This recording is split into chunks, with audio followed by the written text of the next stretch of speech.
BJP కుటుంబ సభ్యులు ఇంతమంది మధ్యలో మన ప్రియతమ నాయకుడు ఆంధ్రప్రదేశ్ ఆశా జ్యోతి అంతంలో నిస్సందేహం అలాంటి లోకేష్ గారు ఈరోజు మన మధ్యలో ఉండటం అనేది చాలా గర్వపడాల్సిన విషయం.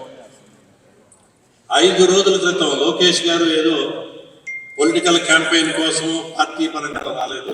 ఒక ఐటీ శాఖ మంత్రిగా, ఒక విద్యాశాఖ మంత్రిగా మనకిచ్చిన ప్రామిస్ నిలబెట్టుకోవడం కోసం ఆయన ఈరోజు ఈ డల్లాస్ కార్యక్రమానికి ఒప్పుకోవడం, ఇక్కడ రావడం అనే దానికి మనందరం కూడా ఆయన అభినందించాల్సిన అవసరం ఉంది.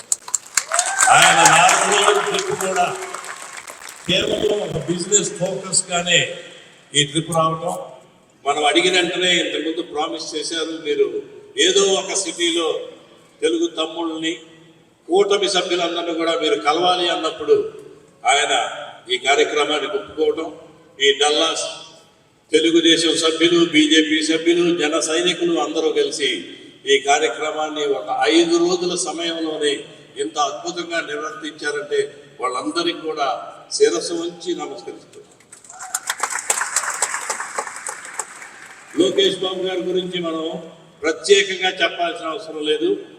ఆయన కూడా మనలో ఒక ఎన్ఆర్ఐ. ఈ దేశంలో స్టాన్ఫర్డ్ యూనివర్సిటీలో చదువుకొని వేరే ఆప్షన్స్ ఉన్నా కూడా ప్రజాసేవనే ఎన్నుకొని ప్రజాసేవలోనే ఉండాలి అనే ఉద్దేశంతో ఎన్ని ఆప్షన్స్ ఉన్నా కానీ తండ్రి బాటలో, తాత బాటలో నడిచి ప్రజాసేవలో ఉండాలనే ఉద్దేశంతో ఈ రాజకీయాల్లో రావటం